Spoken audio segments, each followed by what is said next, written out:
Hey friends, it's Jim from Understanding Your Bible. Thanks for being with me today. This is one of our Wednesday videos, and in those videos I've been trying to give you some resources or some things that would contribute or enhance your Bible study. So not directly Bible study in and of themselves, but these different resources would be things that would help and enhance your walk or your Bible study, maybe your prayer life, etc. And today I'm going to start a series of 7 videos based on this certain theme. And the theme is something I run across on the internet, a couple of videos on YouTube, and an article or two that have come up from a book written by a pastor named Bruce Miller. Before this, I was unaware of Pastor Miller, but he's written a book, and it's called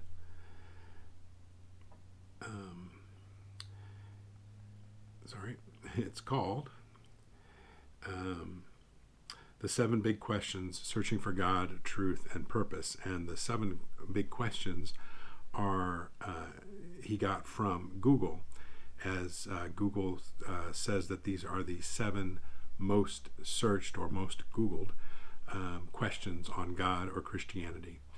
And so I thought it would be a good exercise and make for some interesting discussions for us to consider the questions here. And so I've not watched any of those videos or read the articles, and I'm going to try and answer each one of those questions. Let me read the questions for you, and then all 7 of them, and then we'll address the first one today, and then the subsequent 6 in the next videos on Wednesdays in the coming weeks. The first one is, does God exist? The second is, why does God allow evil and suffering? The third is the Bible reliable? Fourth is Jesus God, or does the Bible present Jesus as God? Fifth is, can I know God personally? Sixth, is Christianity too narrow? And 7, does life have a purpose?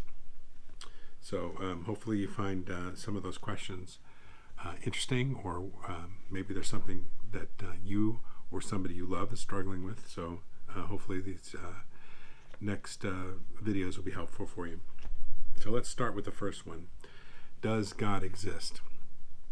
Well, I think we in the Bible, in the Psalms, it says, it's in the Proverbs, that the fool says in his heart, there is no God. And in Romans chapter 1 that we talked about in our Romans series, it's got to be a couple months now ago, that men are aware and have of the revelation of God, because of the attributes of God in the creation are visible and discerned by man's intelligence, and then of course man's conscience and moral sense. But there are ways that we can approach this question with someone. First of all, and most famously, are the natural theology arguments for the existence of God. And these are things like the Cosmological argument, which states that that there is a first cause, and it goes something like this. The most recent version of it made influential by the philosopher William Lane Craig is the Kalam Cosmological argument, which states that whatever begins to exist has a cause. The universe, that's premise 1, universe, premise 2, the the universe began to exist. And then premise 3, the universe therefore has a cause for its existence. And then, of course, it automatically leads you to the question, what does it take to be a cause of the universe? And that, of course, leads you in the direction of God. And then another argument that one could make along those lines is the fine-tuning argument, and that looks at the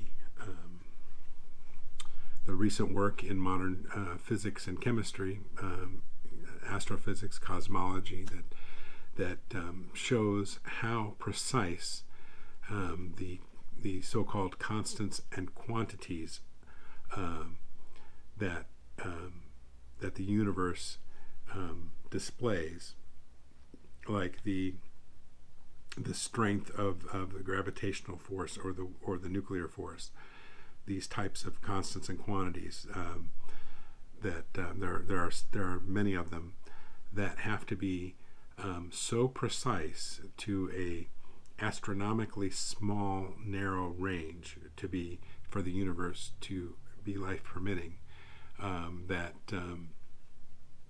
the fact that it's so fine-tuned across all these parameters that if any one of them were different off of a micron, of a hair's breadth, that the universe would not exist, or would not exist in a way that would permit life to be, much less human life.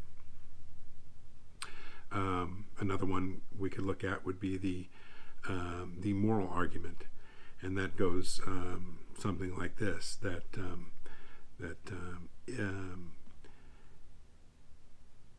if objective morals and moral values and duties exist or cannot exist without God, that's what it is. Objective moral values and duties cannot exist without God. Objective, that's premise 1. Premise 2 is objective moral values and duties do exist. And then premise 3 is, therefore, God must exist. And these types of arguments are deductive, and if the premises are true, the conclusion logically follows and is inescapable. And so one goes into great lengths to explain and defend that the premises are more plausibly true than not. And that's an excellent one that folks can really connect with. I think the moral argument is that you show people, and there are some atheists who are refuse to be trapped by these arguments, and will admit something like, is it right to torture innocent babies for fun?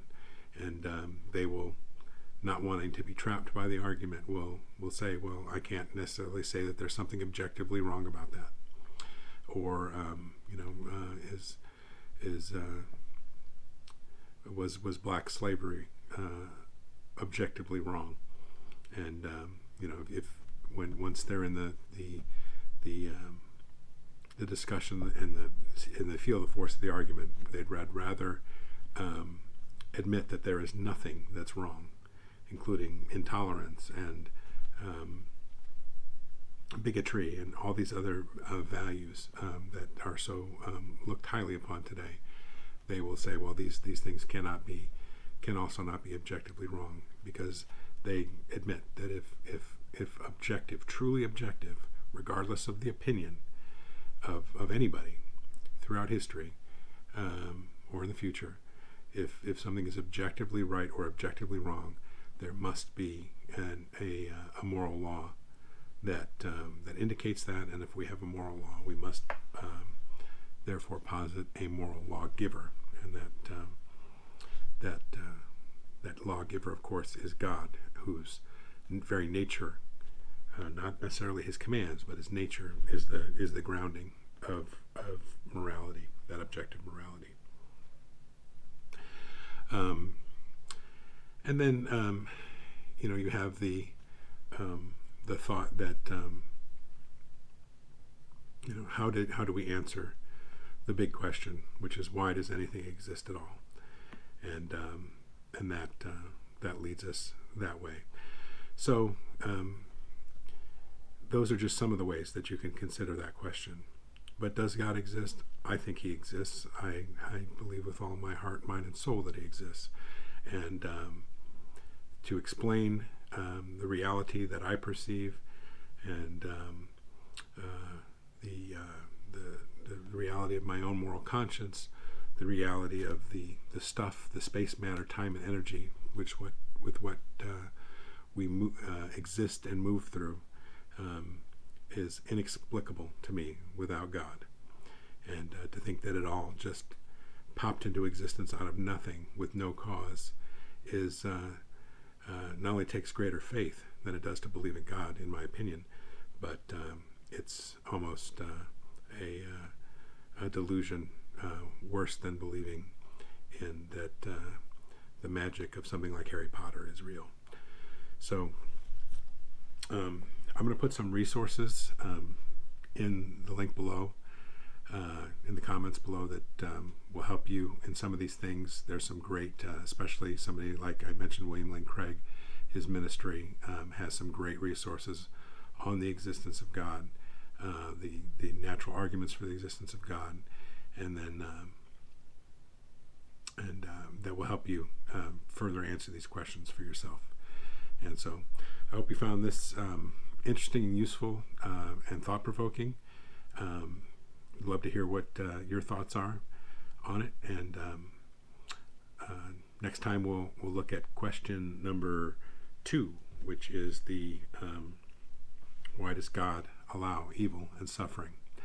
And so I look forward to talking with you again next time. This is Jim again on Understanding Your Bible. Thanks, friends.